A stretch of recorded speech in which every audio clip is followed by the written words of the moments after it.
been a minute. I'm not an off the cuff type of speaker, so I had to write some notes, and then I inadvertently left them, misplaced them actually, for a day, so I wasn't able to send this out right away. The topic is soul ties. There's a post that's been circulating around lately, and it reads, every person you have sex with deposits something into your soul. Hashtag soul ties are real. Cleanse yourself of the demons sitting in your spirit. And the illustration is of this woman's exposed insides filled to capacity with the remnants of her past sexual partners. It's sobering, it's jarring, and it's like horrifying. Just to see it, to read it, and to consider the content and what it really means. What are soul ties? And what is the point of warning people against them if there's no solution offered? So let's talk about some of the terms, and then let's dive in. Soul, your spirit, the essence of who you are, your reasoning, character, feelings, consciousness, memory, perception, thinking, and it will live on after you perish. Tie, to attach, to fasten, to restrict, to limit a person to a particular situation or place. And remnant, residue, leftovers, small remaining quantity. My focus in this video is on the unintended consequences of negative soul ties. Now, people are under the impression that when a breakup occurs, whether voluntary or involuntary, that's the end of it. You think that as long as you never see the person again, let's say your ex moves out of state, that you have closure. Even if the breakup was amicable, even if you are good at co-parenting, even if you didn't break your vows, even if you have both remarried, the soul tie is real. It doesn't expire just because you think you've moved on. There is a spiritual transference that occurs when a man and a woman come together physically.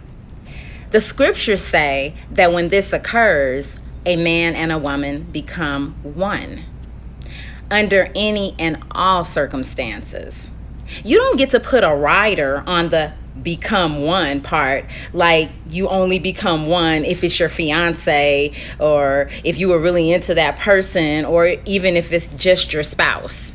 Becoming one is also the one night stand, the girl from your Hall of Shame fellas that you'd prefer that no one knew about, the guy you woke up with after a wild night out, your mistress, or your sugar daddy. So this hookup, no matter how brief, it created a spiritual transference. And the bond, whether you're conscious of it or not, is not dissipated by any amount of time or distance or change in relationship status. People often casually say, you never really know anyone. Well, the ramifications take on a whole new profoundness as it relates to soul ties. They are real. One of the problems with dealing with another person, especially someone you hardly know, is that you have no idea what they represent. You only know what they present. What about what is buried in the deepest recesses of that person's subconscious mind? You might be daydreaming about skipping through a field of daisies. That might be how your life is. You're just happy-go-lucky. That other person that you're hooking up with, they might be thinking of some very disturbing, unspeakable thoughts. Can you really say you know anybody? You're out here worried about a possible unwanted pregnancy and STDs, but you might have caught the spirit of a demon from another person. My point is, there is no such thing as casual sex or a casual encounter. Let's say you're a person who exercises your free choice and free will, and you've unapologetically had multiple partners. Is it possible that some of the troubles that you're having right now in terms of bringing yourself under restriction has to do with the spiritual residue of the people you've dealt with who were out of control? If that other person has the same weaknesses as you, then your tie will multiply your deficiencies. It will be multiplied tenfold. Put two liars together, your lying goes to a whole nother level. Two cheaters, two disrespectful souls together, tenfold.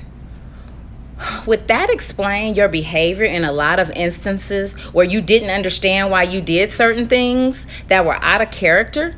Negative soul ties will change your character. When you take on the vibration of someone knowingly or unknowingly, it affects what you think, say, and do. You will start mirroring the behavior and may even start looking like them. Even if you've forgotten their name because it was a long time ago, it doesn't matter. This precept does not change. No need to agree. This is just something for you to consider. And now in part 2, I'll dig in deeper and discuss the scientific evidence that proves that soul ties are real.